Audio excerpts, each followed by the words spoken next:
Welcome back to It Tastes Like Burning. This is Jesse. This is Matt. Oh, we did it backwards. Oh, my God. I'm confused. I don't know what to do. Let me run. Okay. You want to redo it or just No, keep going? just roll. Excellent. Well, if you ever feel like contacting us, reach out to us at ittasteslikeburningcast@gmail.com. You can find us on YouTube. It's still the same picture, but it'll be It Tastes Like Burning Cast. And you can always check out the links, descriptions in the bio, and look for the Patreon store and other feisty and spicy links in the merch store. We may be supplementing extra. No, let's be honest. There's no extra stuff there. We still got flip-flops and bottle openers, and there might be a panda for rent in there. And some scented candles, just normal stuff. I tell you what, the ball caps. Somebody that I know, local, bought a baseball cap off of the merch store, and actually a really nice baseball cap. I had some other ones done from a local vendor, but the ones that come out of the merch store, just as nice, really good ball cap, like top notch, and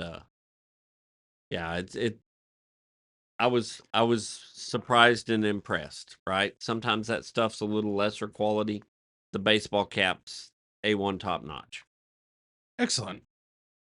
I know I like mine. It's a little stiff, I have to admit. Mine is like a military pressed uniform straight out of the issuing quarters. Yeah, you got to give it the old bend. Got to give it the old. You got to put it in the cup holder and get it squared away. Yes.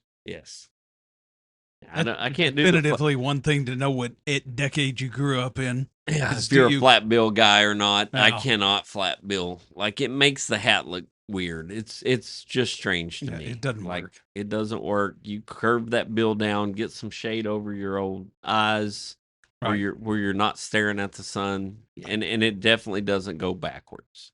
No, it does not. I have a thing. Like, there's only like 3 times when it's permissible to wear your hat backwards.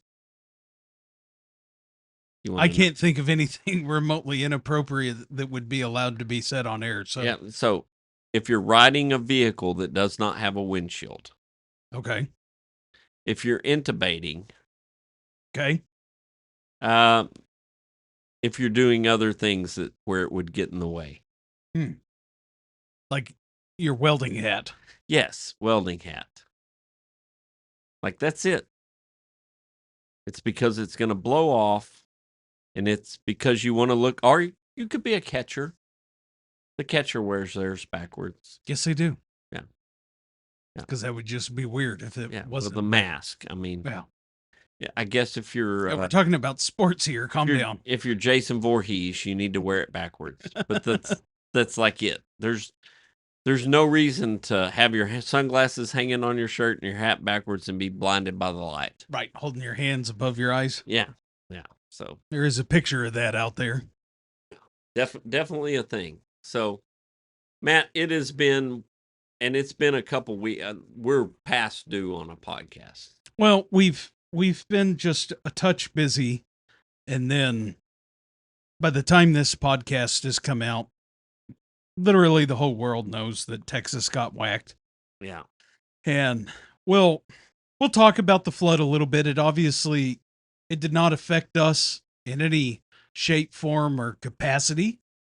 Other than we did get a lot of unseasonable rain. Yes. Even in our area, we had a lot of rain, kept our fire hazard down. Which was kind of that's the flip side of it is that we had a very slow fireworks night on 4th of July night in our area. We didn't have any catastrophic flooding, and there was no disaster. Amount of rain. Yeah. But I got lots of friends on the other part of the state that really did get hammered. Like, it whooped on them, right? This is a major centennial event, right? And it affected a ton of people. A lot of people died. This is not This is not a normal thing. And I'm gonna just get on a soapbox for half a minute and be like, that this is not something to be politicized. This is not a political thing. This is not like people's entire lives either ended or got disrupted to the point where they're they're going to struggle for a long time to get back on 2 feet. Sure, and the struggle may not even include the catastrophic amount of personal loss that they had, Yeah. way beyond the loss of their house and their business and their property. And Family members yeah, I and mean, on and on and on. The human side of a event like this, and let's just call it a natural disaster because that's what it is, right? It's one of those things where the minute you think you've got Mother Nature figured out, nope. no, it's man's greatest folly to think that we've ever been able Conquered that. to be in control of it Right. and found our workaround on it. And it really is. It's a truly tragic event. It always just kind of rubs me raw. It doesn't matter what it is, whether it be wildfires in California or hurricanes in Florida or, catastrophic snow events in the New York area, uh, avalanches in Colorado or burning droughts or catastrophic floods. It's always just kind of pissed me off when either side tries to politicize it. Yeah, and it's real easy to want to look for blame, right? And people want to blame somebody to put up it was their fault. They caused this. And no. No. I mean, I can tell you being from that area of the state and being from an area that was less affected than the worst areas, but affected nonetheless, right? I was over there yesterday and today, and I can tell you that it was affected bad enough that it's going to take years to fix it back, right? Uh, those people they don't care about blame. Blame doesn't mean Yeah. anything. They just want to know that people care and can help and try to figure out what they need to do to put it back like it was or close to as like it was as they can. Yeah. And I think there's a lot to be what you're saying right there is to go to kind of that fundamental human part of it where it's just the acknowledgement of the pain, the suffering, the hurt, the loss, because there's no answer to it. No, I mean, no, there's no answer. what the hell do you say to someone that just lost their family of 6? Yeah. Oh, it'll get better. No, it doesn't. Probably not. It really doesn't. And you don't know what they're feeling, and you No. can't possibly know. But the thing to say is let me know what you need. I'm here to give you what you need, Yeah. whatever I can do. Something that I can do, not and- something that I can't do, obviously. And in the immediate moment, take it for whatever you want it's worth. Hold them. They need a hug. Yeah. I'm telling you. They need that. Coming from Mr. No Hugs. Yeah, no, and I'm a definitively no hug kind of person. That is a fact. That's why I got people. Yeah. But Jesse, get up here. I see a lot of stuff, and these lives could be saved. No, probably not. I know that's a little scalded and calloused and just, but no, probably not. The fact of the matter is that, and you'll hear it here first, and you'll probably only ever hear it here. That part of Texas is very prone and very accustomed to flash flooding. Right. And has a pretty established history of that. And let's kind of go down that rabbit hole just for a second, though. So the National Weather Service was staffed for the event. Whether anyone wants to hear that or likes to hear that, they were staffed. I The bet. fact of the matter is that all of those departments down there, career and volunteer, guess what type of technical rescue teams that are just armed for bear? They're Water rescue. they're damn good at water rescue down there. They really are.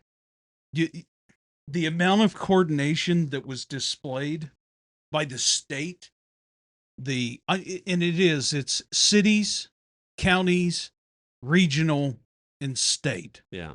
Really is a model to admire. Okay.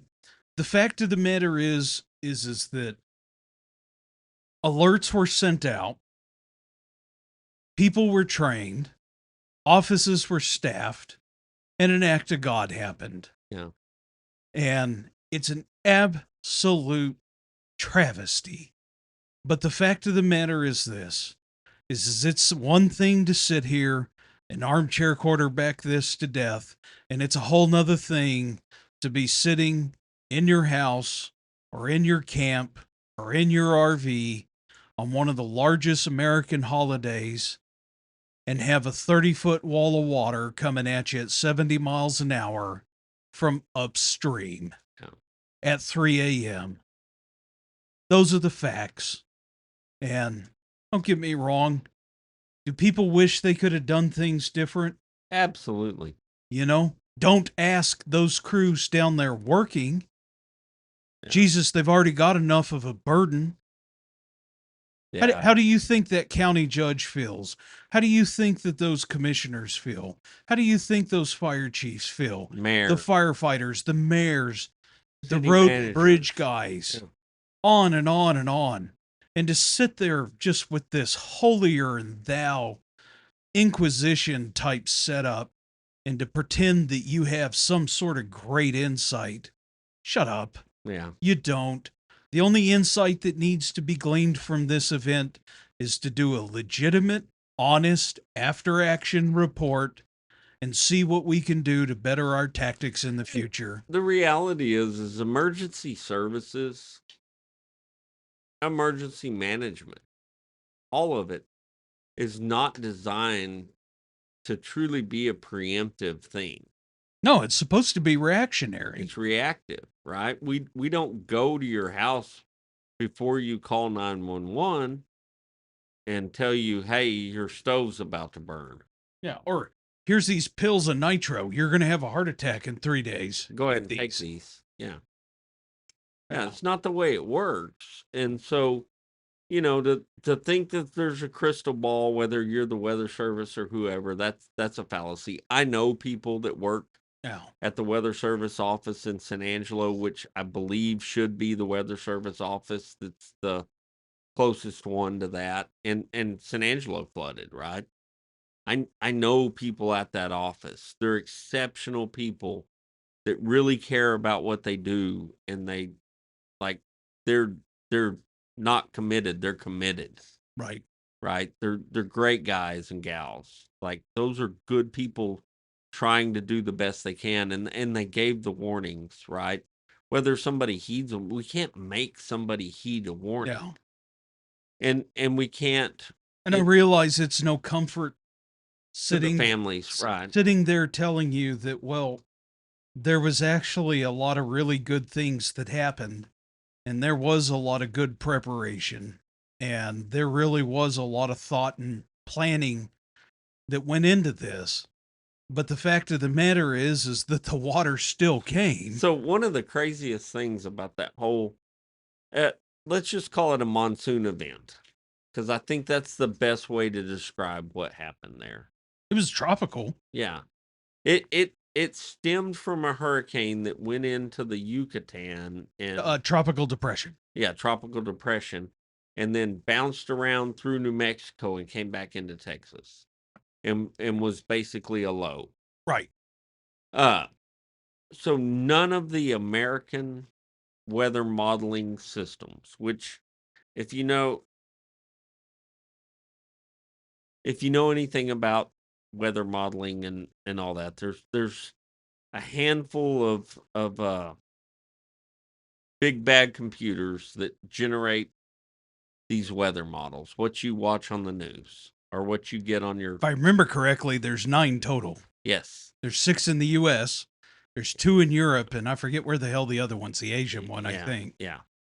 So none of the American models even came close to even close right on this deal. Right. The only one was the European Rapid model. Was the only one that was close. And the problem is that the last time this happened to this severity in most of that area was in the 1930s. Right. So the abacus in the 1930s didn't predict it then either, right? So you have to have data to be able to make these basically artificial intelligence programs predict this stuff. Like they have to have data. And if they don't have a previous experience with something that they can relate to, they can't predict. And to even go a step further on this, so there's a lot of historical data that gets put into these types of models, and they will use permanent features like geographical features or man-made structures as kind of a litmus test to gauge the level of typical weather, extreme weather events in an area. And one of these features is, oddly enough, it's not the Guadalupe River, it's one of the tributaries. It's it's the river for Camp Mystic. I can't remember the name of the river, sorry. Runs through Hunt and that way. So it's a rock house that was built up off of the river edge that got hit in the early 30s by this flood and survived. Okay. This rock house has probably had a total of 10, 15 major floods. Perfectly fine. And the huge flood in the 30s. Okay. This house was devastated and completely wiped off the foundation rubble to last week. Yeah. And it sounds weird that they would use stuff like that as a litmus test in these weather models, but they do. Yeah. You're going to use things like bridges and geological features and other man-made objects as litmus tests to the severity of these floods. So, and I told Matt this story the other day, and when we were talking about this, kind of just sitting around the table having a discussion. So I came from Brady, Texas, right? Brady also had a lot of damage, lots of water damage. The flooding was not to the severity of Kerrville, right? Not anywhere close. Yeah, I think because I drove through there Monday, I think a lot of their damage was, I mean, it was swift water to affect, but it was a lot of just high water. Flood water. Yeah. Yeah, flood water stuff. And definitely not playing down anything they had. It was catastrophic to the people that were impacted. I know a lot of them. And to the town. And to the town. The town probably lost 50% of its streets. Right? Yeah. That's a significant problem. And not to speak for Brady, but if I had to guess, they probably didn't have a whole bunch of money in the street department budget. Right. And streets are classically one of those things that's real hard for a city, particularly a city that's financially stretched. And this sure as hell isn't going to help them going forward. Right. Yeah. They probably have $20 million worth of street damage. Right. Just off the cuff. And they have $1.30. And they have, like $130 maybe in that budget. Right. So it's a problem. It's a huge problem. But so the fire station in Brady, Texas has this red line painted around the base. And this red line is, for me, at 5'9", I stare at the line. So let's just say it's 5'6" to the top. That line signifies the 1932 flood of Brady, Texas. That flooded the entire downtown. Like the station's downtown. This line in the bays is 5'6" to the top. So water was, let's just call it 5'6" deep in the downtown courthouse, all the central business district, the whole thing, whole 9 yards. Well, after the 1930s, projects happened. The WPA projects, right? Conservation Corps. Conservation Corps, dams were built, levees were built, things were done after that. Well, the water level in the fire station was 0 this time, right? So things get improved after events like this. Like obviously for Brady, a lot was done and a lot was affected and things were made better, right? And what could have been a lot worse wasn't, right? The San Saba River crested at the highest crest it's had since this beat the 1932 record by 6 inches. So we know that there was plenty of water there. Yeah. And it is on the high side of an extreme. Right. Because So, again, it's not like it's the only flood. right. They've Yeah. had others. Yeah, there's been tons of others. I've done a gazillion flood rescues when I was there. It was just something we did, right? And 90% of the time, no one ever got in the water. We used a high water vehicle. We threw a rope. We did something, right? It wasn't this catastrophic event. And I've seen the San Saba at 17, 18 feet a lot of times, but 30 something feet, that's a different story. So I guess what I want the rest of the world to know is like, Texas isn't just laying down and not doing anything. Things are happening. Things have been done and and we're all well aware of the hazards, right? If you live in Kansas, you know you can have tornadoes. If you live in California, you know there's earthquakes. In Florida, there's hurricanes. Like, we know these things exist, and flash flooding in the hill country of Texas is a real risk, right? Yeah. I think one of the more interesting things that we're going to see. So, Texas, Republican state, conservative, and just kind of the nature of our bureaucracy and our political structure, there are 27 river authorities in the state of Texas. Okay. And these 27 river authorities all have the completely separate, for lack of better words, operating rules, bylaws, and functioning doctrine. They have different types of flood systems. They have different requirements for when they announce floods. They have different protocols. They have a different notification structure, on and on and on. And I think in Texas, I think bang for buck, one of the most cost effective and fastest things that they can do to kind of help alleviate this in this state is what they need to do is actually get very serious about going in and forcing all these 27 different water authorities. And at least when it comes to emergency safety and emergency response and emergency notification, force them to use the exact same notification system for all 27 parts of the state. And then that way you have a common alarm, you have a common alert system, and you have a common system in place for what the response protocols will look like.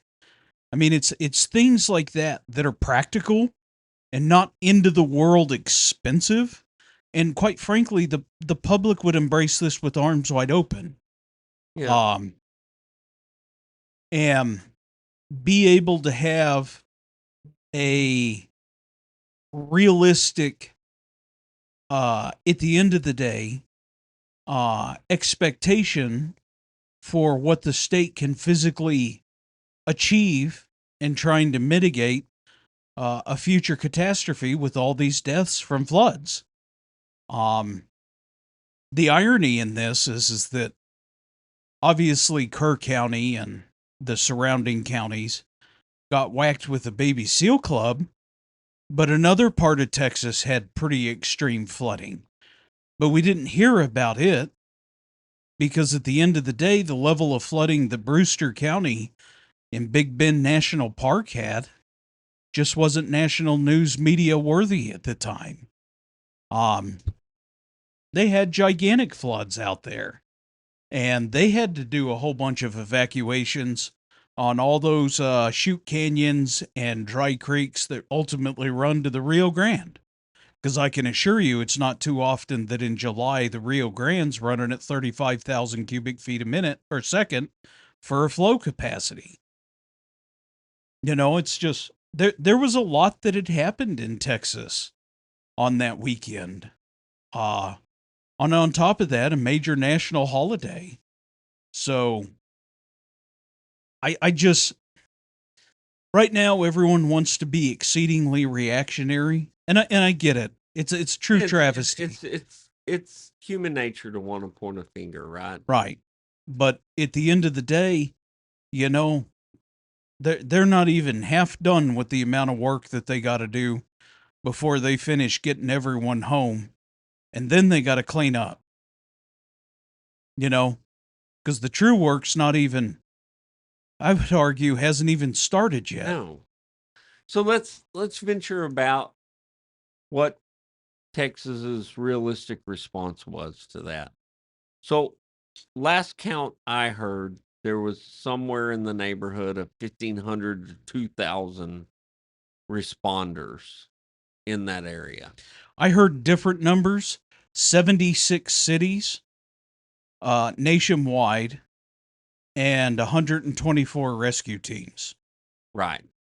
And I think that equated to that 1,500 to 2,000 responders. Which is huge, right?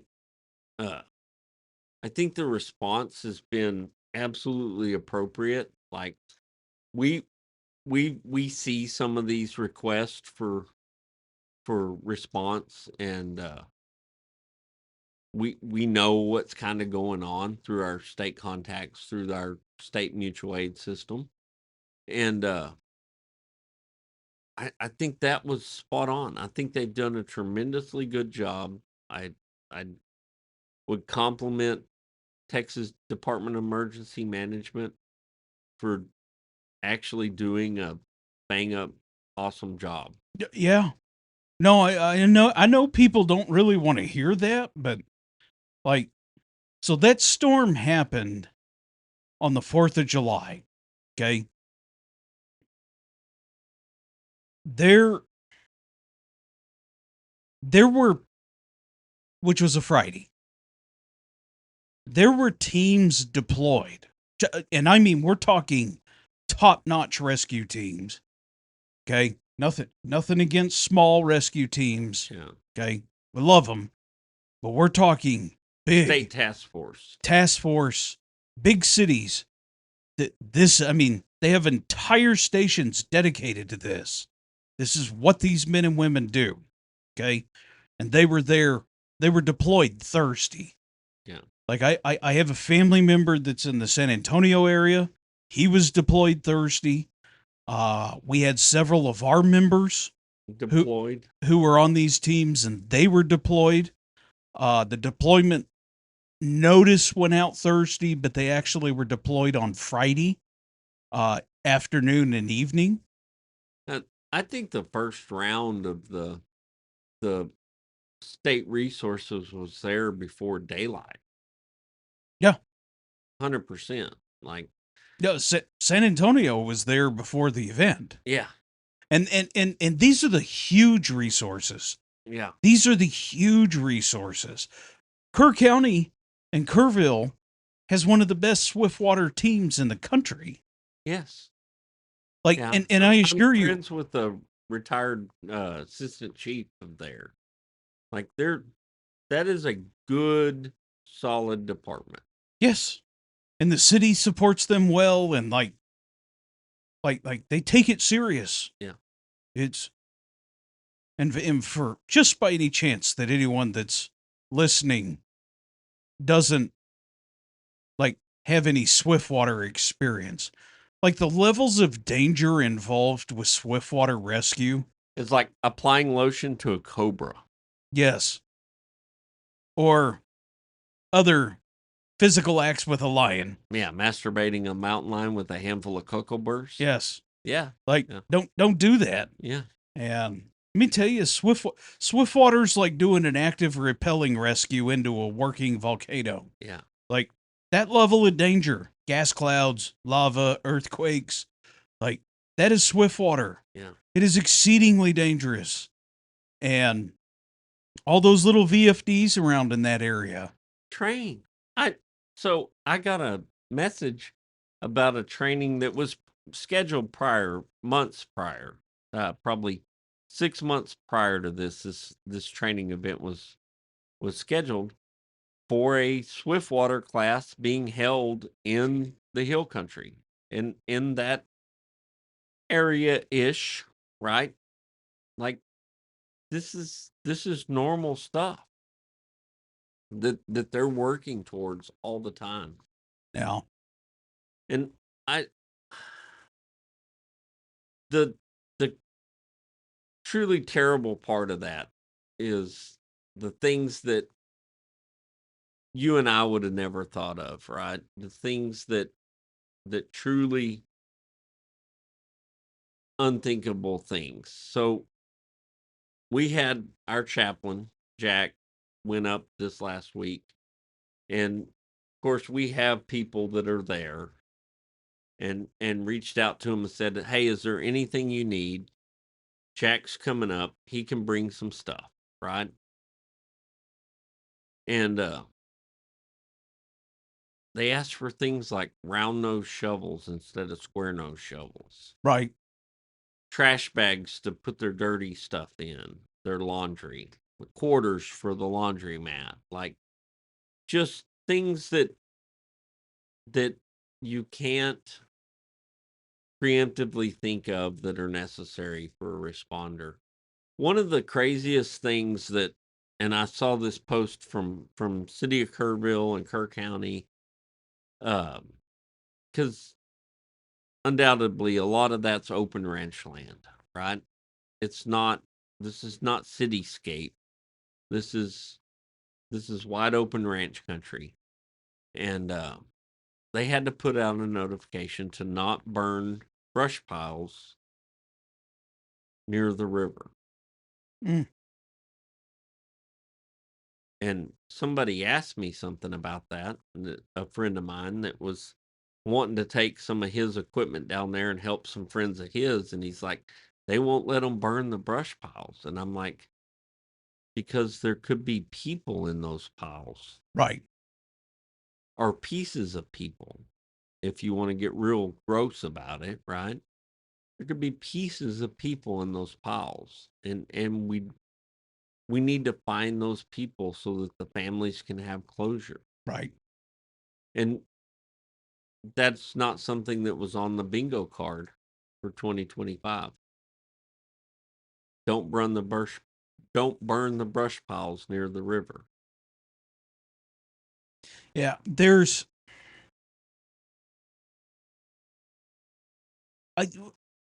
nationally there should be more of an effort to actually educate the US population at how to actually handle a natural disaster appropriately for the appropriate levels of natural disasters that you would have in your local community. For the good, the bad, and the uneasy.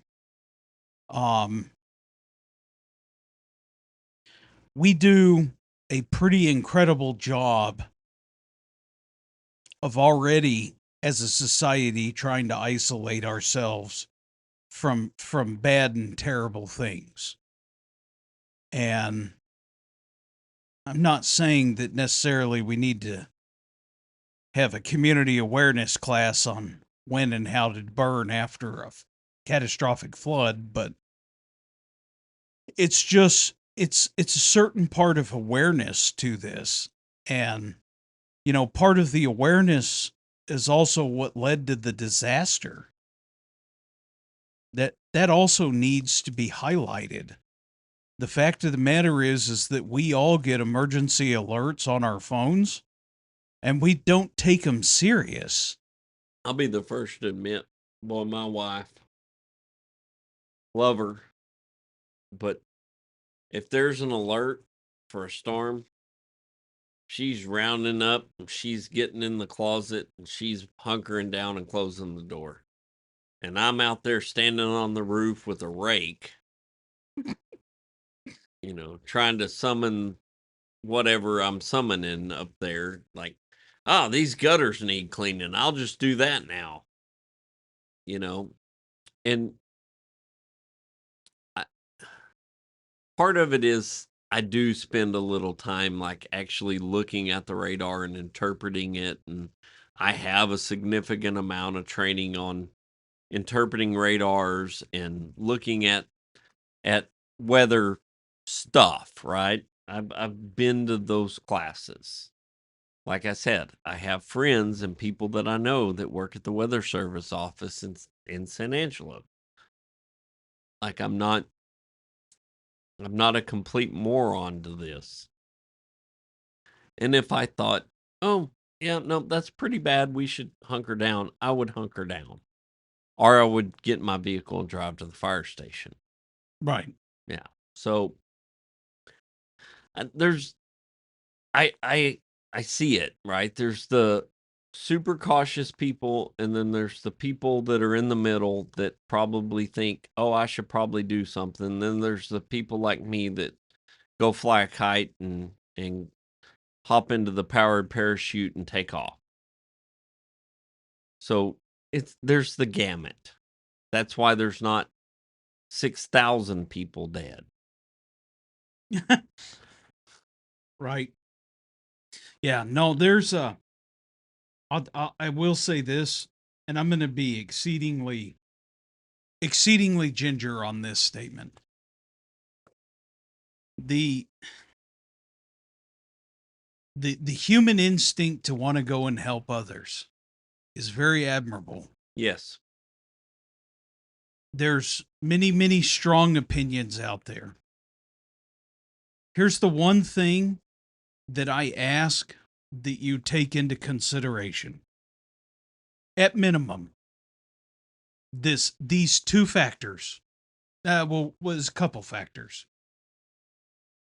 Are you actually coordinating with the people that need help? That are the people that are responsible. Okay. So there's that. Please take the time, energy, and effort to coordinate just a little bit. Okay. And it may be, just coordinating with a rancher who needs a horse trailer. Okay. Because he's got a bunch of animals that he's got to move. All right. But you've now got a mission specific task. Okay. You've got a point of contact. You've got reason, coordination, like, this gives the rancher time to think about where we're taking the animals. These types of things. Okay. So have communication. Okay. And we're going to run with the horse analogy. Okay. If you show up down there in a Prius with no horse trailer, and the rancher's expecting you to have a horse trailer and a truck, we have a problem. Yeah. Okay.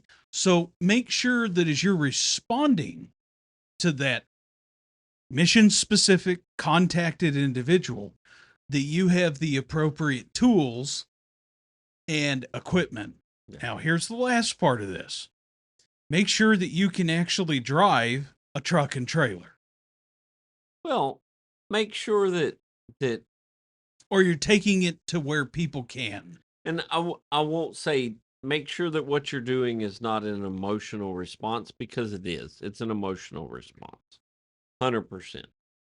But make sure that it's calculated, organized, and planned, because the flip side of that is, and it's, you want to talk about tragic stuff and terrible things that happen. So one of the, for me, cringiest things that I've seen in the news out of this is that some private individual with their $29 Walmart drone literally took out a rescue helicopter. Right. Right? It's not the good public safety drones or the good drones that know when the TFR is in place. Matt, what's TFR? Explain that. Temporary flight restriction. They're usually pop-up notice to airmen from the FAA. And in the aviation world, if you bust one, they usually carry a death sentence. So if you have a drone and everything I just said is like, wow, that fat guy sounds like he was being serious, and I don't know what any of that is, you need to remedy that. Yeah. so the toys, and that's really what they are. The toy drones don't have the ability, they don't have the ADS-B in and out, right? The real drones that public safety uses and that professionals that have a license to use the drone use has the ability to know where it's at with GPS and know whether or not there's a TFR in place, and it will not take off without it being authorized to take off. And if you don't know, that's ADS-B is area defense broadcast signal. Yeah. Signal or surveillance. Yeah. I'm a damn pilot and don't even remember what the hell it stands for. Basically, it knows where it is. It knows that this area is not in a TFR or is in a TFR. And if it is in a TFR, it won't let the drone leave the ground because it's not safe for it to do that. And it's not legal for it to do that. But if you go to Alibaba and you buy El Drono 3000 or 1998, and you, that won't be on Alibaba. Yeah, that might be on eBay. It's on Wanibaba. Wanibaba. But that's pretty good.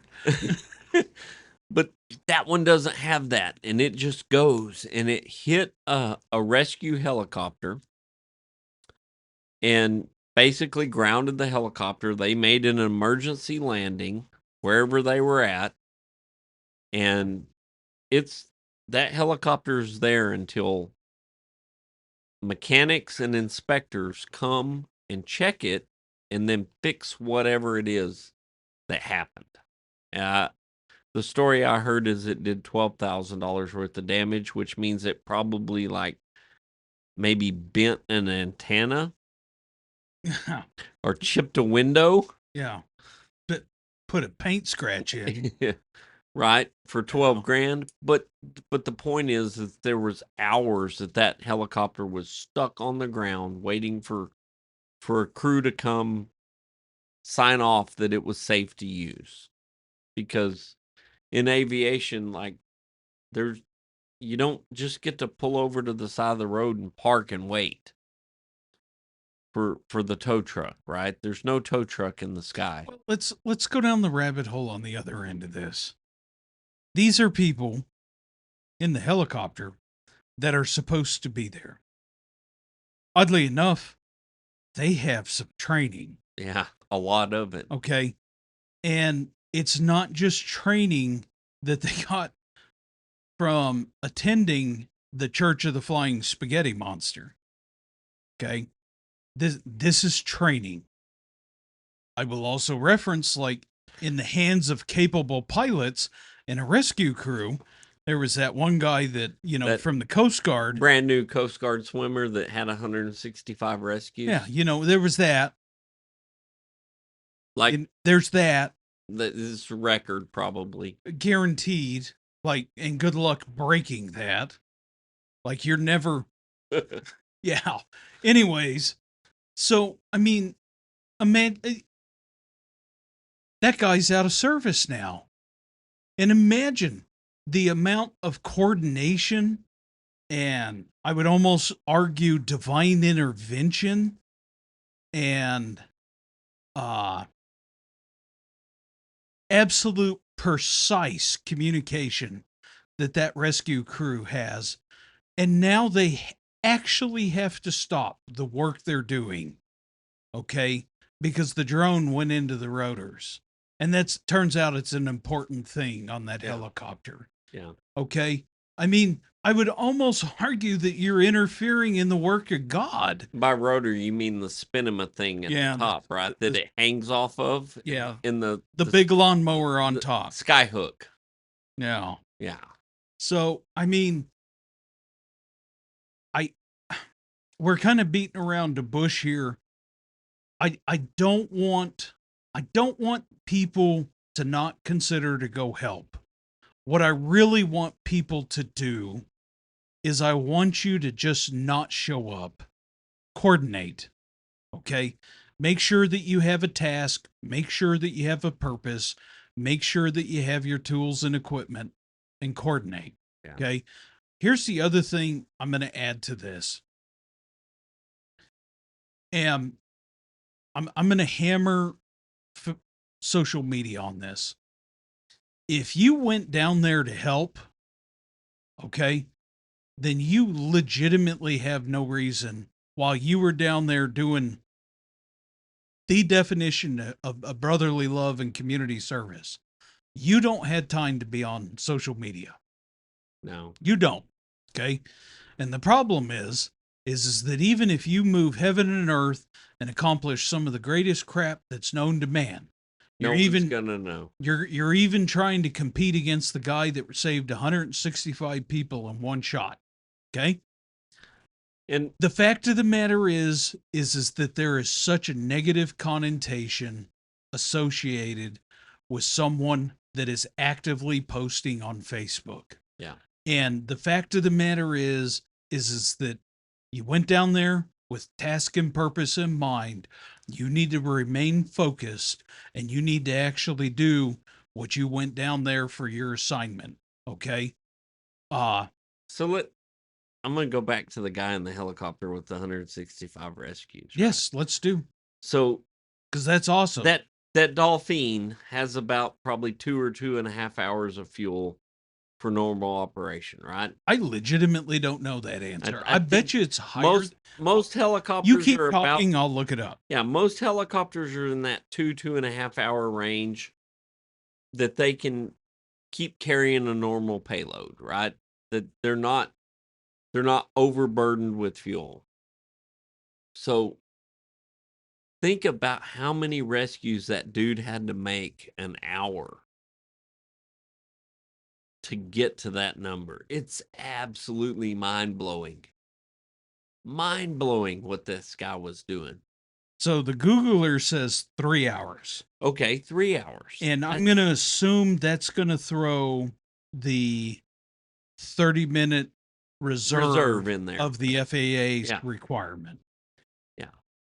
Yeah. So that's in line with what a normal helicopter is. Like that's amazing. This guy was plucking people out of the water like they were dandelions in the front yard to get to that kind of number. He did this in a couple days. And the pilot's only flying 8-hour shifts. This will be the only time that I remotely ever say anything positive about a helicopter pilot. But that's a hell of a helicopter. The amount of skill that it takes to do this level of work.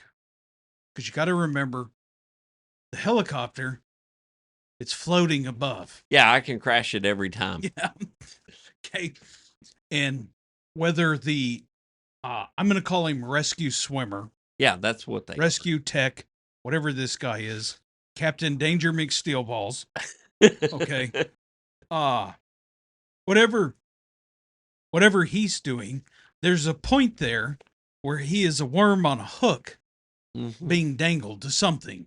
Now, maybe a person on top of a telephone pole or in a tree or in a pile of crap, or maybe even on a riverbank or a hilltop. Okay. But the fact of the matter is that he doesn't come down with a king size mattress. Okay. and tucks everyone in and then pulls everyone up at once. No, it's one at a time. Okay. So you got to have the helicopter remain in the same place. Okay. And then you got the worm going up and down, up and down, up and down. Okay. And I don't know, I've never done anything in a harness all day, but I have a Oh my feeling God, it's that horrible. my supple Horrible. body wouldn't appreciate that. I've taught a lot of rope rescue stuff through the years and spent 8 or 10 hours in a harness. And it's just, oh my God. It There's doesn't no matter way. what padding there is or comfort straps, or it doesn't matter. It's horrible. And then it gets multiplied by panicking victims, just the physical stress of the situation. And then ideally, I mean, The the sky hook. what will the adrenaline dump Yeah. for the pilot and the rescuer. Yeah. Because let me tell you, they'll never admit this, but I will. The adrenaline dump that they had off of the first person they grabbed, let me tell you, they needed a nap. Yeah. Yeah. Okay. Much less X amount of time later, and you finally stop. And I assure you that that's the one thing I will tell you, this wasn't done in 3 hours. Okay. No, I think that was a day and a half or something. Whenever they were done, relieved, however the hell that worked, okay, I suspect that the pilot was probably asleep before his finger fell across the engine off button. Yeah. And the rescuer was actually passed out in the back 10 On minutes the ride ago. home. Yeah. I mean, That truly amazing. And and the same to the ground rescue crews and the boat crews and the shore rescues, and then all the personal, the civilian rescues, civilian to civilian rescue. I heard the number of like inflatable, like Zodiacs, right?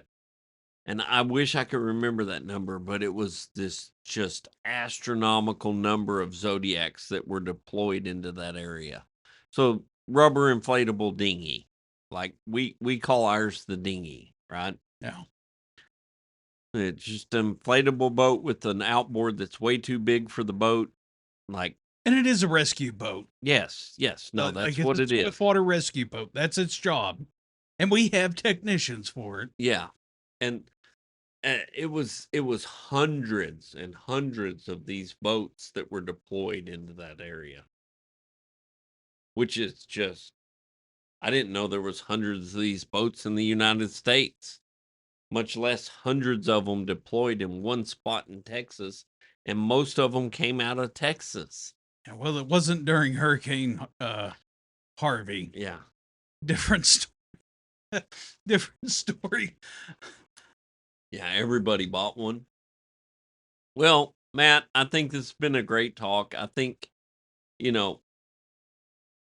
several takeaways, right? Don't self-deploy to a disaster just because you have compassion. Yeah, no. It's please make contact with someone and coordinate with someone there. And not just Mildred. Right. Like, coordinate with somebody in an official capacity, right? There's some. One thing our department does is, so major events like this, we know that Texas Task Force is awesome.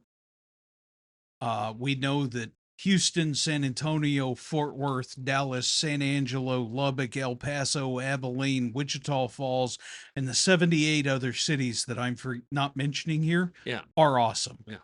And the fact of the matter is that we don't want to get in their way. Right. And because the reality is at some point it's going to be here. Right. But if we have a little itty bitty department, okay, out on the fringes, and they make contact with us, okay, we're going to go. But again, we're talking city manager to city manager. We're talking fire chief to fire chief, emergency management coordinator to emergency management coordinator. And that may be, an actual EMC or a judge to judge. You know, we have a requirement for the call for help. That is our requirement. We're not going to self dispatch.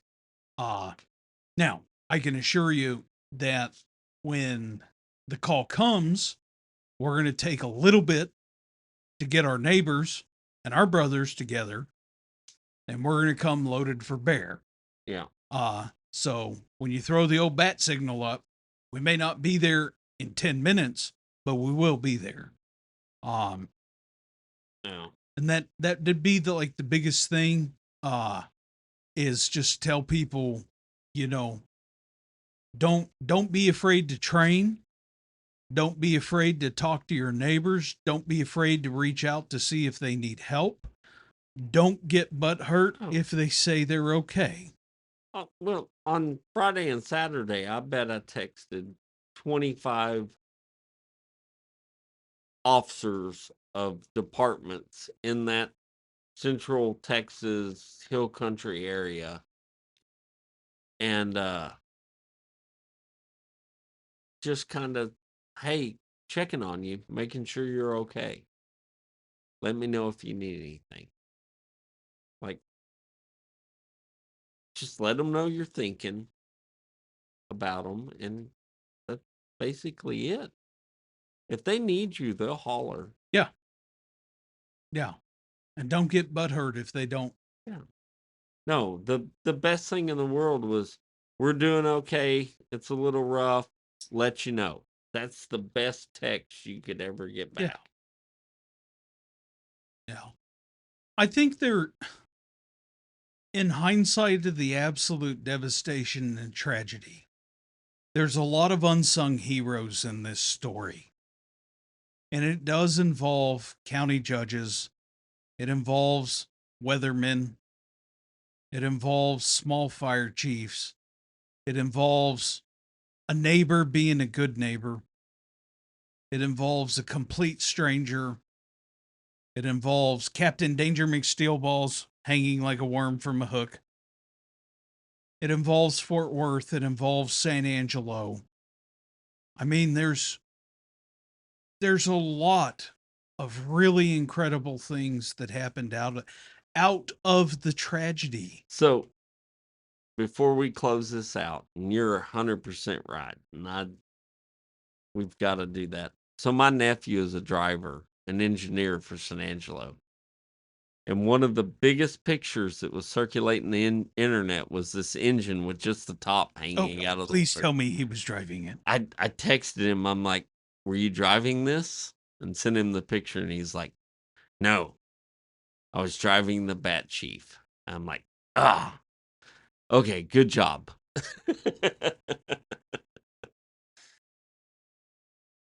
Yeah, there's a lot to learn from it. There's also a lot to, what's the word I want to use here? Shame on me for losing my train of thought. And well, I fucked it up. no, you didn't. There's through the travesties is where we learn the most. And it's just the way it is. And it's terrible, and it's a tragedy, and there's a lot of damn kids that died, and there's a lot of really good adults that died. And there's a lot of really good fire chiefs that just wish they could make another decision. And the fact of the matter is that it doesn't matter now. Just learn. Appreciate what you have around you. Say thank you. Get a hug when you need it. And don't be afraid to sit there and let your neighbors know that they did okay and that enough is enough. Because if you sit there and you become vitriol about it and toxic, you're not helping. All it's going to do is just eat you alive. And again, we're not glancing over the fact that the total death toll's over 120 now. We're not glancing over that. But the fact of the matter is that you still have a town, you still have a community, you still have to get everyone home, and then you have to rebuild.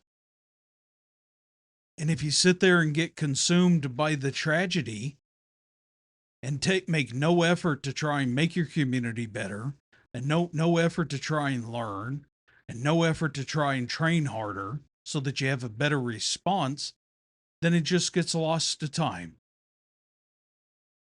Then there is nothing that's remotely worth a crap out of any of this. Yeah. Because it's just the true devastations come full circle. Well, and it's like everything else. The politicians want to assign blame or throw money at the problem, right? And money at the problem's not going to be a bad deal for people like us because we use money to fix problems. And for those areas affected, they'll use money to fix problems. Well, okay.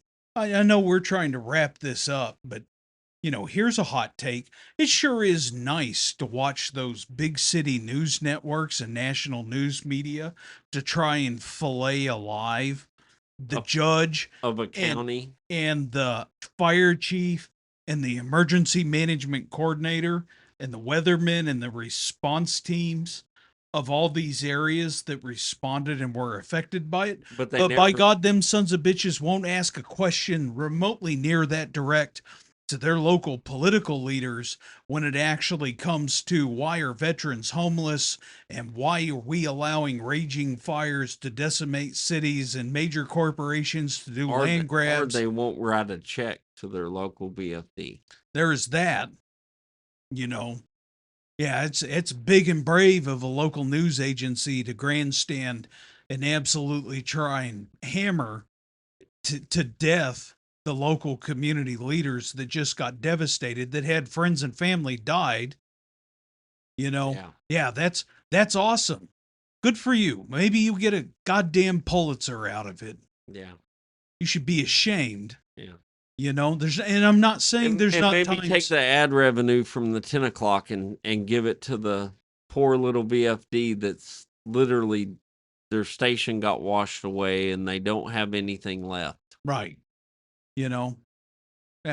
God forbid. That oddly enough, you want to talk about a mistake? That's a mistake. And I'm not saying there shouldn't be difficult questions. No. 100%. There should be. But now's not the time. But don't do that.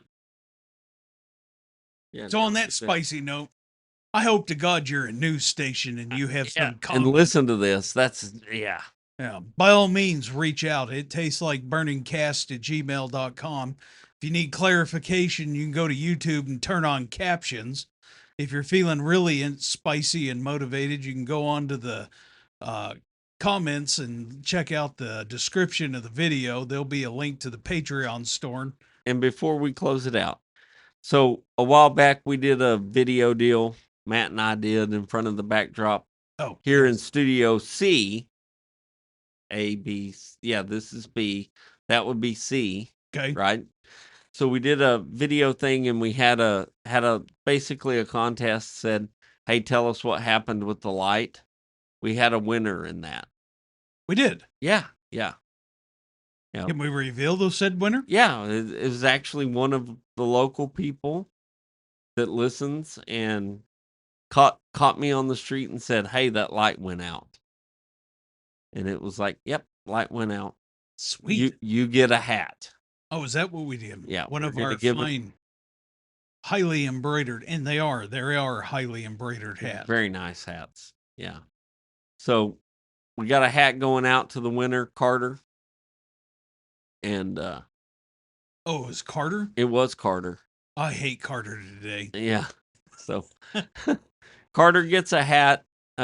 We'll do more of that stuff if you want us to. Just drop a comment and let us know.